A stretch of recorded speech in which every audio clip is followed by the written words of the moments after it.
Assalamualaikum warahmatullahi wabarakatuh. Alhamdulillahilladzi hadana lihadza wa ma kunna linahtadiya laula an hadanallah. Ashhadu an la ilaha illallah wa ashhadu anna Muhammadan abduhu wa rasuluh la nabiyya ba'dah. Amma ba'du. Kembali kita bertemu, siswa sekalian. Apa kabar? Apakah Ananda sihat-sihat saja? Mudah-mudahan Allah Subhanahu wa taala selalu melindungi kita. Amin ya rabbal alamin.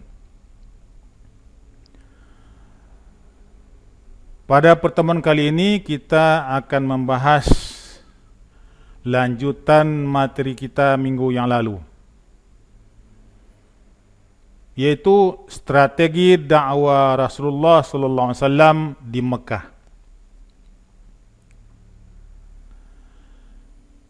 Setelah Rasulullah sallallahu alaihi wasallam mendapat wahyu surat Al-Mudaththir, surat ke-74 ayat 1 sampai 7, maka beliau mulai berdakwah menyampaikan ajaran Islam. Selama berdakwah, Rasulullah sallallahu alaihi wasallam menggunakan strategi sebagai berikut. Pertama, dakwah secara sembunyi-sembunyi. Dilakukan selama kurang lebih 3 tahun. Mayoritas masyarakat Arab menyembah berhala dan patung-patung yang ada di Ka'bah dan sekitarnya. Kepercayaan dan keyakinan mereka turun-temurun dari nenek moyang mereka. Strategi yang paling bijaksana untuk menghadapi kondisi seperti ini adalah berdakwah secara sembunyi-sembunyi. Dengan demikian, masyarakat Makkah tidak akan kaget karena munculnya agama Islam.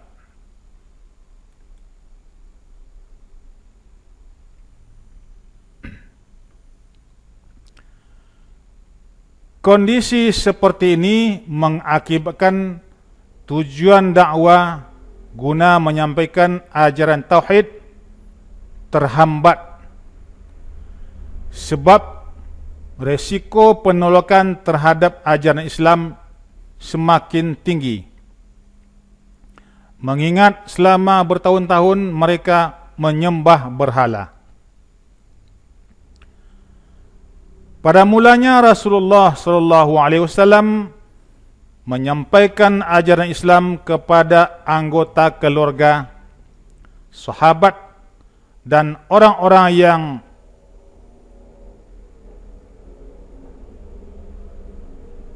paling dekat dengan beliau.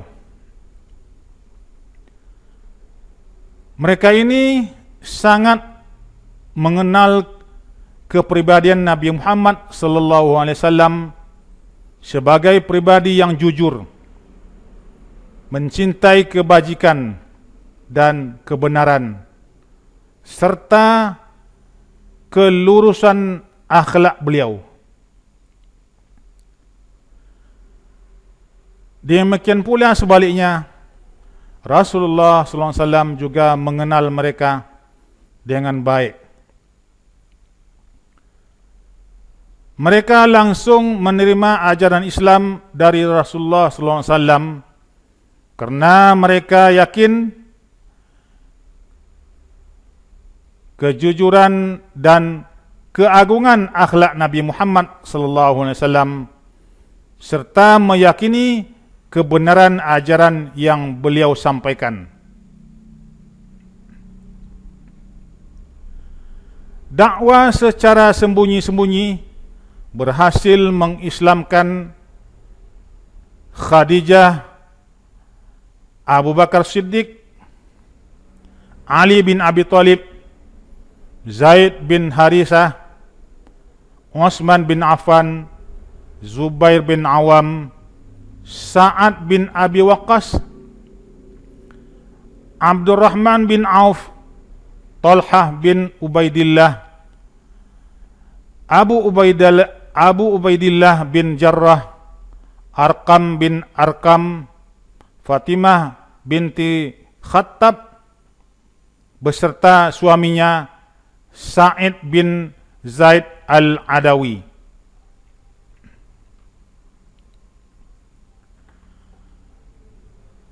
Orang-orang yang disebutkan di atas disebut as-sabiqunal awalun, yaitu orang-orang yang pertama masuk Islam. Rasulullah sallallahu alaihi wasallam menemui mereka secara perorangan dan mengajarkan Islam dengan sembunyi-sembunyi. Akhirnya mereka memeluk Islam secara sembunyi-sembunyi pula. Wahyu yang diturunkan secara bertahap, sedikit demi sedikit. Ayat yang turun berupa ayat pendek dengan gaya bahasa yang indah serta menyentuh hati. Hal ini semakin menambah keyakinan mereka atas kebenaran ajaran Islam. Meskipun dakwah Rasulullah sallallahu alaihi wasallam dilakukan secara sembunyi-sembunyi, ternyata kaum kafir Quraisy sudah mendengar berita itu.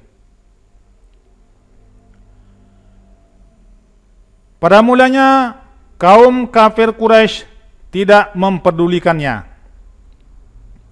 Tetapi seiring berjalannya waktu, ada pula sebagian kaum kafir Quraisy yang mulai bereaksi, memberikan perhatian terhadap dakwah beliau.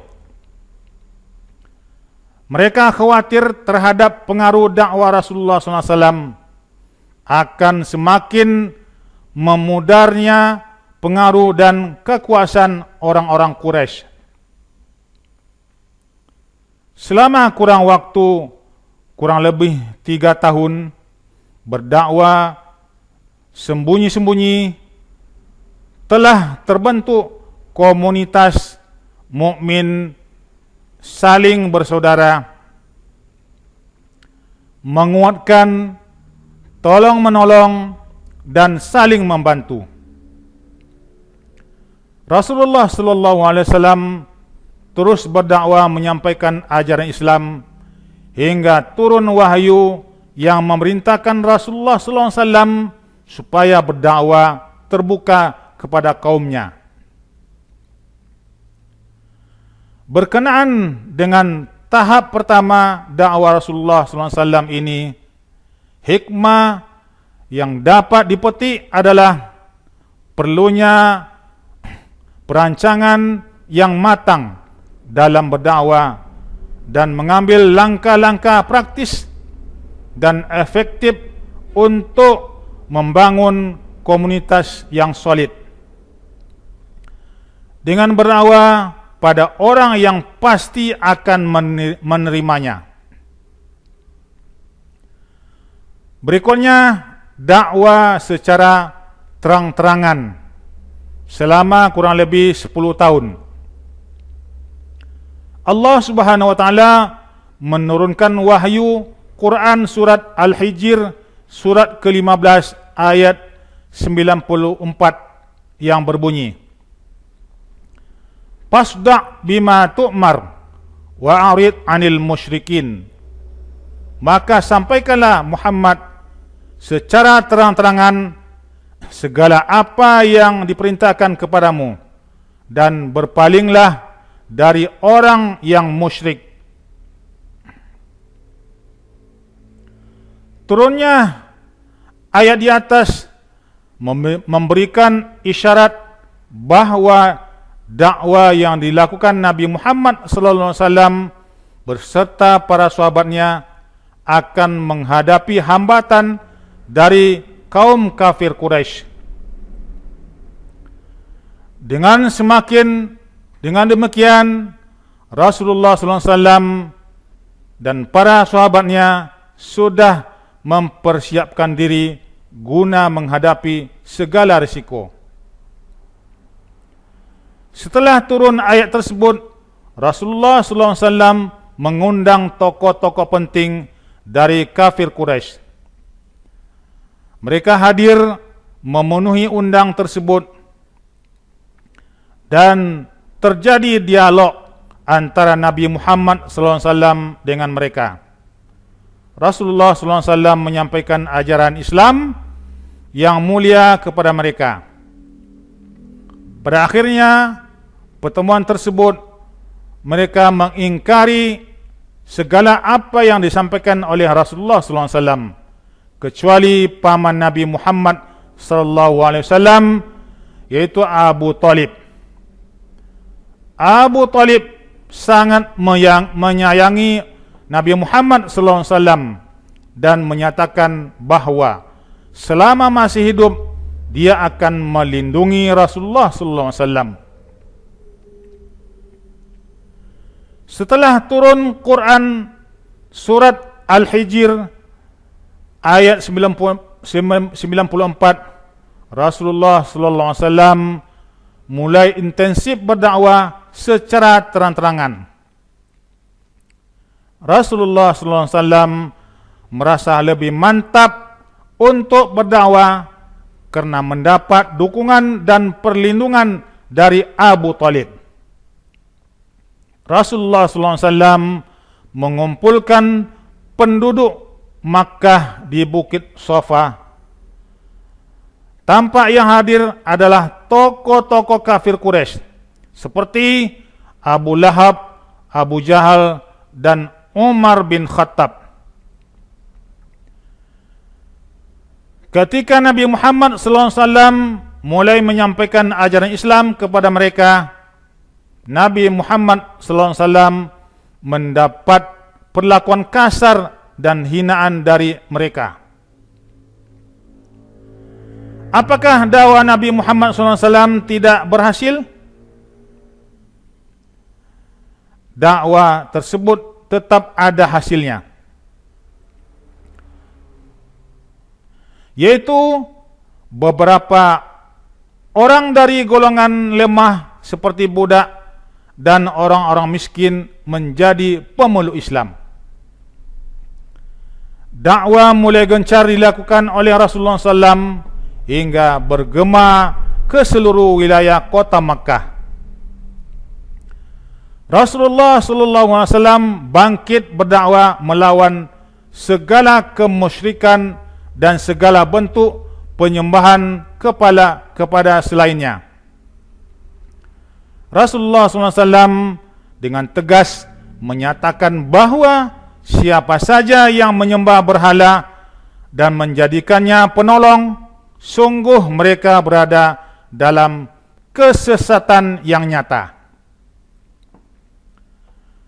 Dakwah ini mendapat rintangan dan mendapat tantangan dari kaum kafir Quraisy. Paman Rasulullah SAW yang bernama Hamzah bin Abdul Muttalib masuk Islam. Beliau adalah tokoh Quraisy yang disegani dan terpandang. Hamzah menyatakan diri akan menjadi pelindung bagi Rasulullah SAW. Selain Hamzah bin Abdul Muttalib, tokoh Quraisy lainnya yang masuk Islam adalah Umar bin Khattab. Umar bin Khattab sangat disegani dan dipandang. Wataknya keras dan tegas, dan di hadapan Rasulullah sallallahu alaihi wasallam, Umar bin Khattab menyatakan diri sebagai seorang muslim. Rasulullah sallallahu alaihi wasallam juga melakukan dakwah ke beberapa kabilah, di antaranya Bani Kalb, Bani Hanifah, Bani Am bin Sa'sa'ah, tetapi semua menolak ajaran Islam yang dibawa oleh Rasulullah sallallahu alaihi wasallam. Hikmah yang dapat dipetik dari dakwah Nabi sallallahu alaihi wasallam secara terang-terangan adalah hendaknya para dai bersikap lentur dalam menyampaikan dakwah. Pada saat tertentu, dakwah dilakukan secara diam-diam, tetapi sekali waktu terang-terangan, sekali waktu lemah lembut, dan sekali waktu tegas sesuai dengan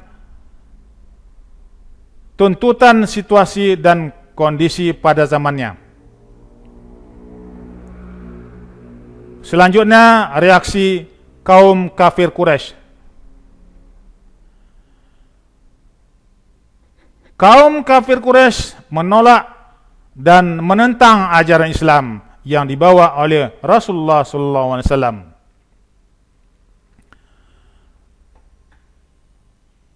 Penolakan dan penentangan yang ini dipelopori oleh tokoh-tokoh Quraisy, di antaranya Abu Lahab, Abu Jahal, Abu Sufyan. Dan ada beberapa faktor yang mendorong kaum kafir Quraisy menentang Islam dan kaum muslimin. Antara lain adalah sebagai berikut. Yang pertama, persaingan perebutan kekuasaan. Dalam kabilah besar Quraisy, sejak lama terdapat golongan atau keluarga besar yang paling atau saling bersaing untuk merebut pengaruh dan kekuasaan. Tunduk kepada Nabi Muhammad SAW menurut pendapat mereka sama dengan menyerahkan pimpinan atau kekuasaan kepada keluarga Nabi Muhammad SAW, yaitu Bani Abdul Muttalib.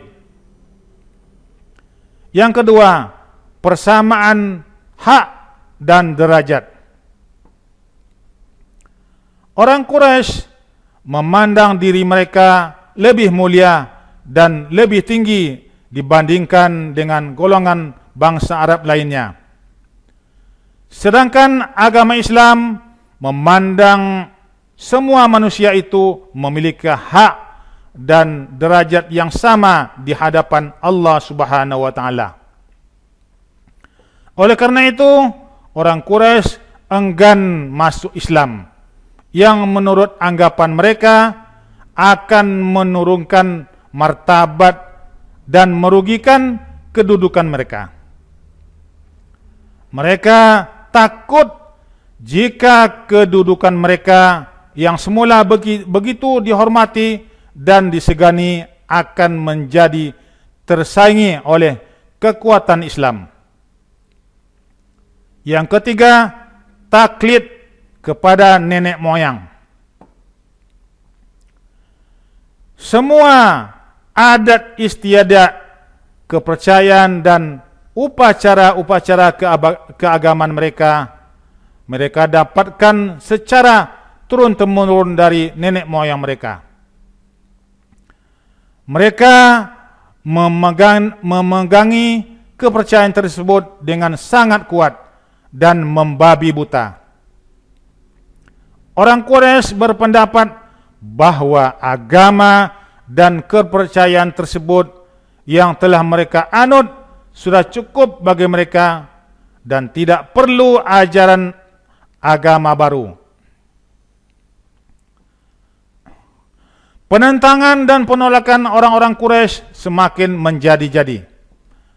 Kaum Quraisy melakukan intimidasi dan penganiayaan terhadap Nabi Muhammad sallallahu alaihi wasallam dan umat Islam. Mereka memaksa budak-budak mereka yang telah masuk Islam untuk kembali kepada agama semula, yaitu menyembah berhala. Apabila menolak, mereka tak segan-segan menyiksa hingga sekarat. Sungguh, ini adalah penyiksaan yang sangat kejam dan di luar batas kemanusiaan.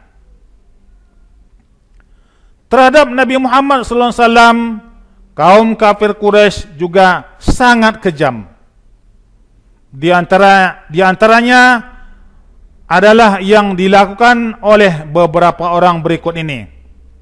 Pertama, Hakam bin As dan Uqbah bin Muhit selalu meletakkan kotoran-kotoran ke punggung Nabi Muhammad sallallahu alaihi wasallam saat beliau solat.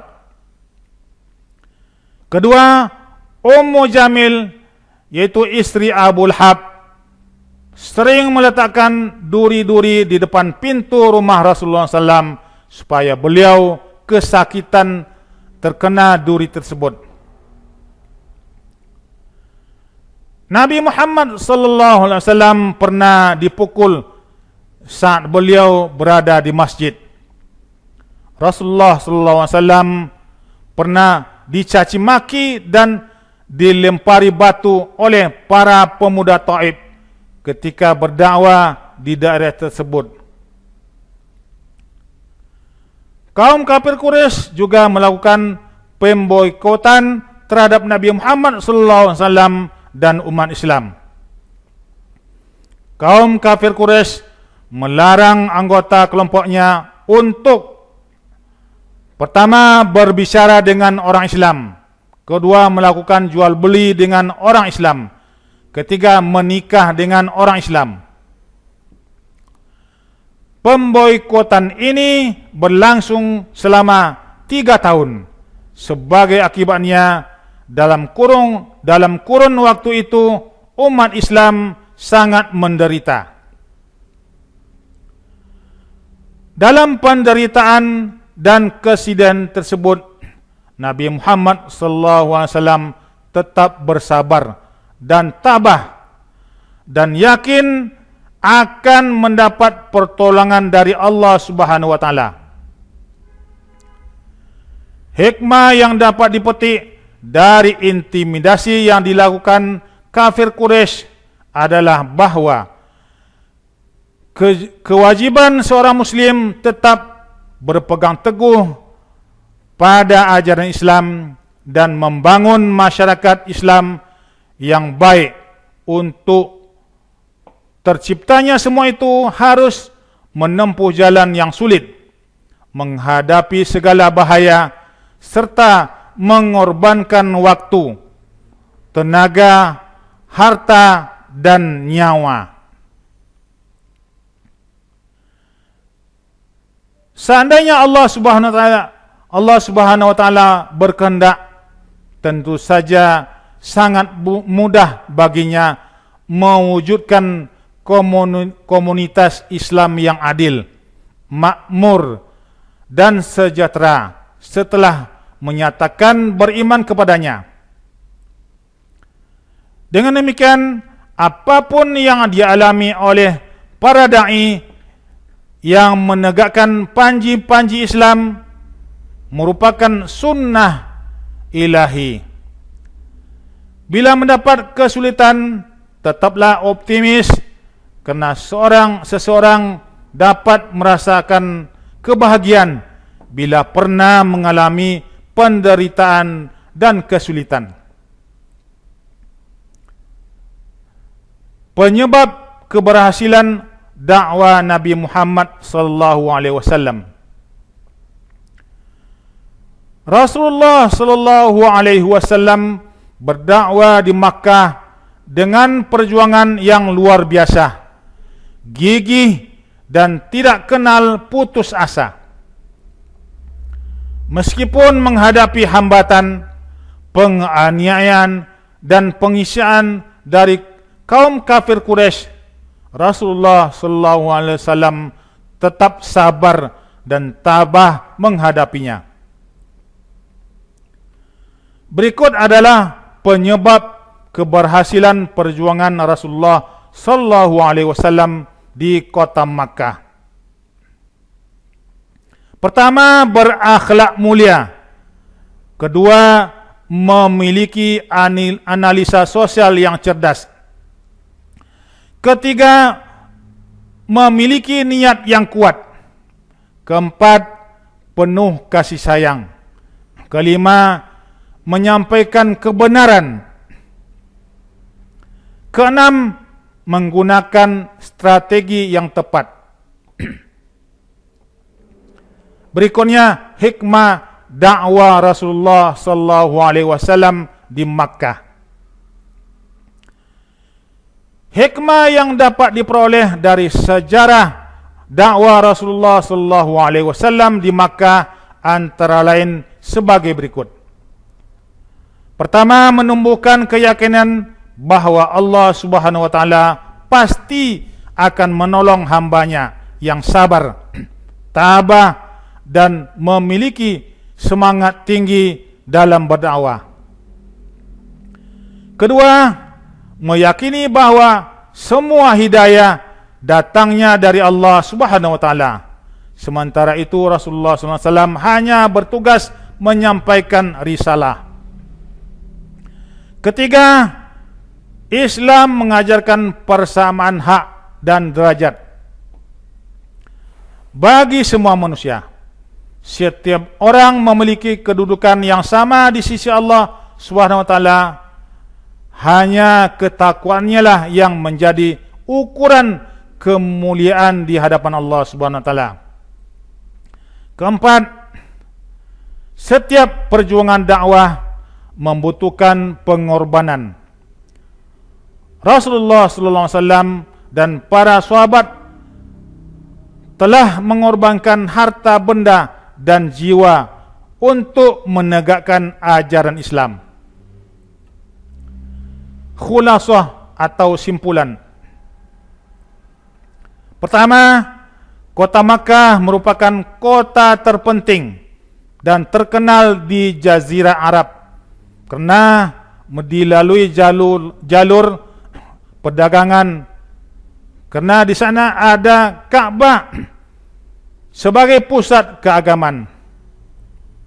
Kedua, mayoritas masyarakat Arab jahiliyah beragama wathani, yaitu percaya kepada dewa-dewa yang diwujudkan dalam bentuk berhala dan patung. Ketiga, penduduk Arab jahiliyah memiliki tabiat suka berperang, sehingga budaya mereka tidak berkembang. Keempat, pada malam 17 Ramadan atau tepat pada 6 Agustus 610 Masehi, ketika bertahanus di Gua Hira, Nabi Muhammad SAW menerima wahyu pertama, yaitu surat Al-Alaq ayat 1-5.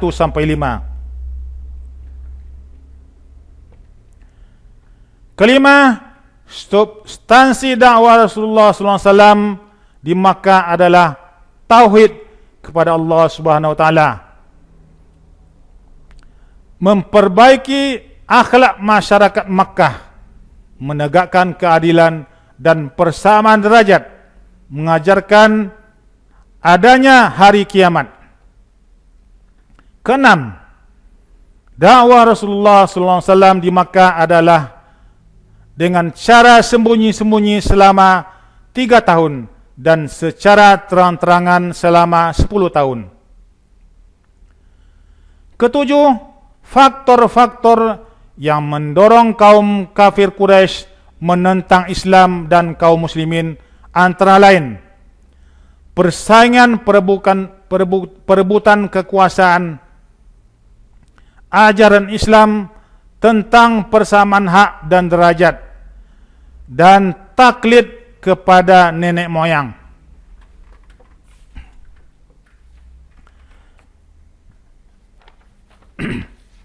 Kedelapan, penyebab keberhasilan perjuangan dakwah Rasulullah SAW di kota Mekah adalah memiliki akhlak mulia, analisis sosial yang cerdas, niat yang kuat, kasih sayang, menyampaikan kebenaran, dan menggunakan strategi. Sampai di sini dulu materi kita. Lain kali insyaallah kita sambung. Sebelum kita tutup pertemuan kita ini, marilah kita baca doa akhir majlis. Subhanakallahumma wa bihamdik, ashhadu an la ilaha illa anta, astaghfiruka wa atubu ilaik. Terima kasih atas perhatiannya. Jazakumullahu khairan katsira. Wabillahi taufik wal hidayah. Wassalamualaikum warahmatullahi wabarakatuh.